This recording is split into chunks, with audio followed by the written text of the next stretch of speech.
Finally, a Captain America movie where I can give a positive review.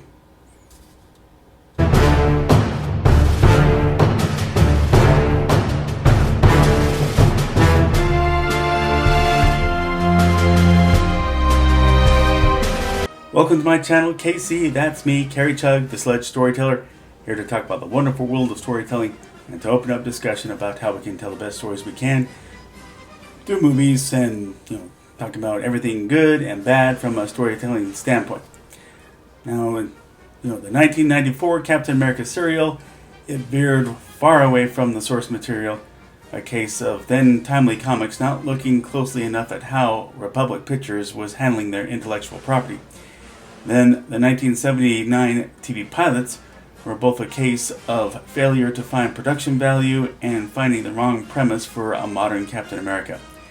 Then the 1990 movie was again a case of low production value and also bad casting and trying to cram together both the Golden Age Captain America with a Modern Age Captain America. But finally, with backing by a parent company like Disney, talented cast, a seasoned director, and screenwriters who knew which mistakes to avoid from previous attempts, the stars were in the best alignment that they could be. So it all starts with an excavation that leads to the discovery of a cryogenically frozen Captain America before the sudden shift back in time just before World War II in Norway, where not quite Red Skull Johann Schmidt breaks into the ancient tomb wherein lies the much coveted Tesseract. Needless to say, Schmidt takes it by force and makes it the power source to his superpowered plasma-based arsenal. Move to the other side of the globe. Here, Steve Rogers desperately wants to serve his country as a soldier, but his frail health leaves him hopelessly 4F. But Steve catches Dr. Abraham Erskine's attention and seeks him out as the most ideal candidate for the secret super soldier program and takes him on to go through boot camp, to the chagrin of the ultra-rugged Army Colonel Chester Phillips. Now, after showing much heart, Steve is taken to the lab devoted to the big super soldier experiment, and this well-known scene plays out that within the observation group was a mole from Hydra who suddenly assassinates Dr. Erskine and runs out. Steve, with his newly minted strength, darts out and manages to catch the assassin, only for him to commit suicide with a cyanide capsule. Well-known Nazi tactic, even though if it was Hydra. But feeling that the just empowered Steve Rogers is of no use to the American military, being that he's the only super soldier, he's relegated to being spokesman for war bonds and as an MC in the USO called Captain America, the Star-Spangled Man, in a cheesy fashion. While touring in the European theater, Steve learns that several soldiers of the regiment has been taken prisoner, which includes Steve's best friend, Bucky Barnes. Steve makes the bold move to infiltrate the nearby Hydra base, rescue the American soldiers, while fighting off Hydra soldiers and Red Skull in the process. Steve is hailed as a hero, recognized as an asset to the US military, and is recognized as Captain America in a serious fashion, while he operates as a key military strategist as well as an operative who leads his squad into battle against Hydra.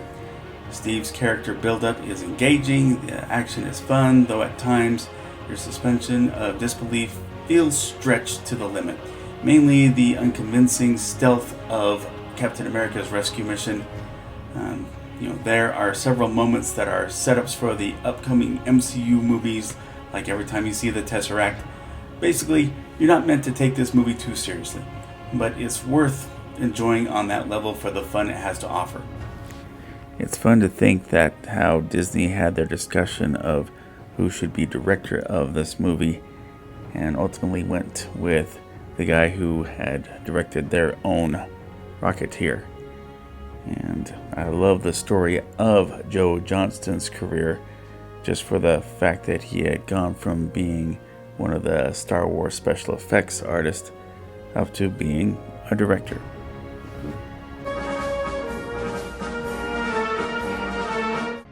This movie broke my personal mindset when it comes to superhero actors.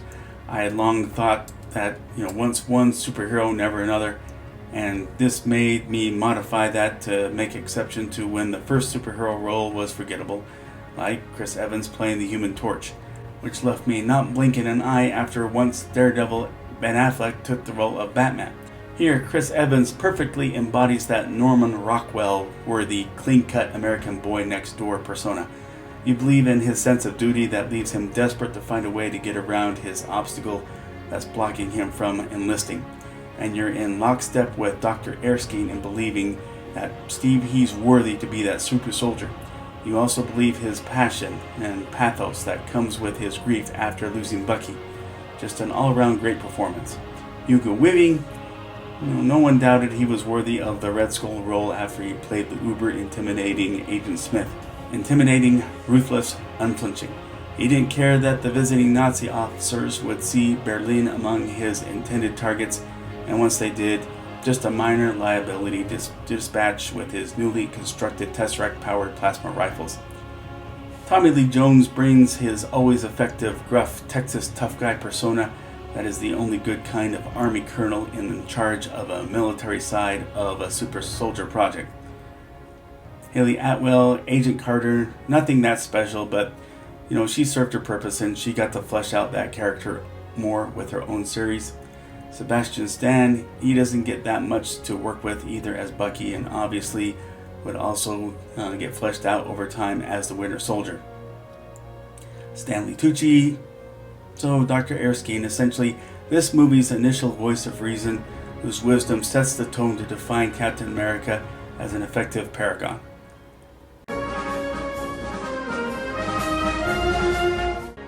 Alan Silvestri has made so many incredible scores, with such scores as Back to the Future, Predator, Polar Express, The Avengers, and Captain America. It exudes patriotism, high action, and majesty. It has to be good if I want to just play that music by itself.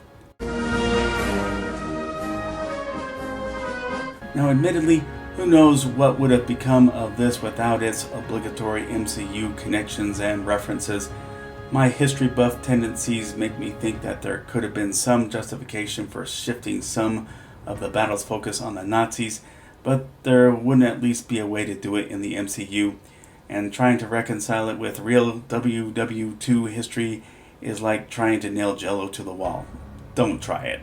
But with the scope of being to just be able to sit down for some superhero action makes it a fun enough experience.